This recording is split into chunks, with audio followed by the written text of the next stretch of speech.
BJP थोड़ा बहुत अगर दूसरा अच्छा प्रत्याशी होता तो जरूर मैं मानता, लेकिन शरद अवस्थी के आने से एक पक्षीय चुनाव चल गया और मेरे लिए मैं अपने आप को बहुत सौभाग्यशाली मानता हूँ। यानी आप धन्यवाद दे रहे हैं बीजेपी नेतृत्व को कि उन्होंने शरद अवस्थी को फिर से भेज दिया। बिल्कुल बिल्कुल, देखिए मैं धन्यवाद नहीं देता हूँ, लेकिन ये संयोग ही है कि उन्होंने अपने सेटिंग एमएलए को टिकट दे करके बीएसपी का रास्ता साफ कर दिया। तो आप मान रहे हैं कि भाजपा ने एक कमजोर प्रत्याशी उतारा है? नहीं, ये तो मैं नहीं कह सकता भाजपा ने। देखिए, कभी भाजपा ने शरद अवस्थी को कमजोर मान के भेजा था। आज तो सेटिंग एमएलए, मैं बार बार कह रहा हूँ, सेटिंग एमएलए है। उसने जो कुछ 5 साल में बोया होगा वो 10 मार्च को काट लेगा।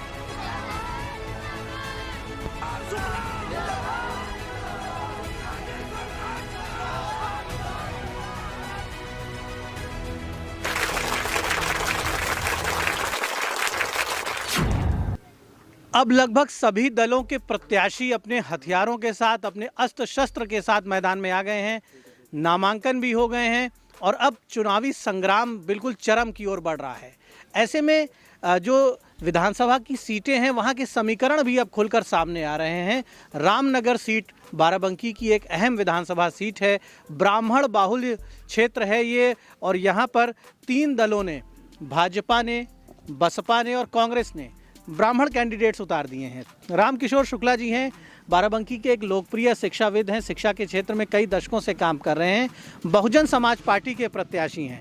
शुक्ला जी, ये ब्राह्मण बाहुल्य क्षेत्र है, 3 पार्टियों के ब्राह्मण कैंडिडेट हैं, तो किस तरह का समीकरण सामने देख रहे हैं? देखिए, बीएसपी का समीकरण बहुत अच्छा है और भाजपा ने, कांग्रेस ने, जो आपने बताया 3 लोगों ने कांग्रेस ब्राह्मण प्रत्याशी दिए हैं। निश्चित इन तीनों में आपके सामने जो खड़ा है ये सबल है, क्योंकि ये तो मेरा सौभाग्य है कि मैं अपने रामनगर का प्रत्याशी बनाया गया हूँ और रामनगर ब्राह्मण बाहुल्य है। रामनगर मेरी जन्मभूमि है, जन्मभूमि का बड़ा असर होता है, इसलिए मैं मान के चलता हूँ कि रामनगर की जनता और रामनगर का ब्राह्मण रामकिशोर के साथ है। बीजेपी ने अपने कैंडिडेट को रिपीट किया है, अवस्थी जी को रिपीट किया है, और आपने पहले भी अवस्थी जी के बारे में आपसे चर्चा हो चुकी है, तो अवस्थी जी फिर से सामने हैं।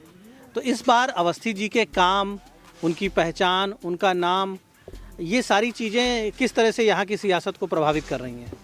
ये तो आप क्षेत्र में भैया मिश्रा जी देख रहे होंगे, स्वयं जा रहे होंगे और जनता आपको बखान कर रही होगी, बता रही होगी कि अवस्थी जी की जो कार्य करने की शैली है ये आपके सामने है, वो किसी से छिपी नहीं है।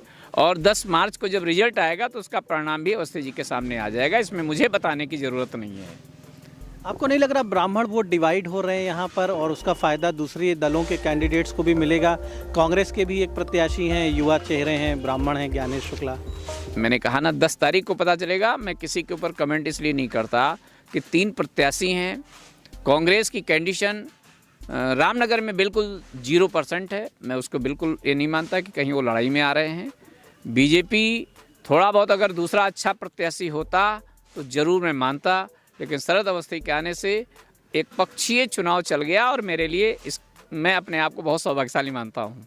यानी आप धन्यवाद दे रहे हैं बीजेपी नेतृत्व को कि उन्होंने शरद अवस्थी को फिर से भेज दिया? बिल्कुल बिल्कुल, देखिए मैं धन्यवाद नहीं देता हूँ, लेकिन ये संयोग ही है कि उन्होंने अपने सेटिंग एमएलए को टिकट दे करके बीएसपी का रास्ता साफ कर दिया। तो आप मान रहे हैं कि भाजपा ने एक कमजोर प्रत्याशी उतारा है? नहीं, ये तो मैं नहीं कह सकता भाजपा ने। देखिए, कभी भाजपा ने शरद अवस्थी को कमजोर मान के भेजा था। आज तो सेटिंग एमएलए, मैं बार बार कह रहा हूँ, सेटिंग एमएलए है। उसने जो कुछ 5 साल में बोया होगा वो 10 मार्च को काट लेगा। तो जो उन्होंने बोया होगा वो 10 मार्च को काटेंगे। ये बताइए, फसल का हिस्सा बसपा के खाते में कितना आ रहा है? आपके लोग क्या फसल काटने वाले हैं और क्या उम्मीद कर रहे हैं? किस तरह की यहाँ पर जो जनता है उसका संदेश क्या है और ये मतों में किस तरह से परिवर्तित होता दिख रहा है? देखिए, रामनगर में भाजपा की तो लड़ाई ही मेरी नहीं है। यहाँ तो अगर कुछ लड़ाई है वो सपा की है, और मैं बहुत पहले भी बता चुका हूँ, कई लोगों को बता चुका हूँ कि भाजपा रामनगर में बिल्कुल नहीं है। जो है फरीद चुनाव लड़ रहे हैं, चुनाव लड़ेंगे, लेकिन वो इतना नहीं आगे बढ़ेंगे कि वो रामकिशोर को हरा दें, ऐसा नहीं है। फरीद यहाँ से 2 बार विधायक भी रह चुके हैं, बड़े पुराने नेता हैं, किदवई खानदान का बड़ा नाम है, बड़ा जलवा है, और मिनिस्टर भी रहे अखिलेश यादव की सरकार में, हर तरह से मजबूत हैं। मुस्लिम वोटर भी बड़ी संख्या में है, यादव मतदाता हैं, तो वो जो समीकरण वो बना रहे हैं अपना, वो कह रहे हैं कि उनकी जीत सुनिश्चित है। देखिए, हर प्रत्याशी कहता है कि मेरी जीत सुनिश्चित है। मैं कहता हूँ मेरे यहाँ 40,000 गौतम है और 55,000 ब्राह्मण है, कम से कम नहीं ज़्यादा तो 35,000 रावत है, कहार है, कुम्हार है, गुड़िया है, बनिया है, लोनिया है, सभी जात के हैं। और मैं यहाँ का शिक्षाविद भी हूँ, शिक्षक भी रहा हूँ, तो निश्चित मैं मान करता हूँ जितना बच्चा हमारा पढ़ा होगा और उतना ही वोट मुझे मिल जाए तो मैं जीत गया यहाँ से। तो ये सारे जो शिष्य आपके निकले हैं आपके विद्यालयों से, तो ये गुरु दक्षिणा का वक्त आ गया है। गुरु दक्षिणा मिल रही है? पक्का मिल रही, पक्का मिल रही। गुरु दक्षिणा तो मिलनी है, क्योंकि हम नहीं बोल रहे हैं, ये मेरे बच्चे बोल रहे हैं, मेरे अभिभावक बोल रहे हैं। तो रामकिशोर जी को गुरु दक्षिणा पर्याप्त मात्रा में मिल रही है, ऐसा इनका विश्वास है। शिक्षक हैं, इनके पढ़ाए हुए हज़ारों बच्चे, हज़ारों परिवार ऐसे हैं जो कहीं ना कहीं इनसे जुड़े रहे हैं, और अभिभावक भी जुड़े हैं, स्टूडेंट्स भी जुड़े हैं, कई विद्यालय इनके हैं।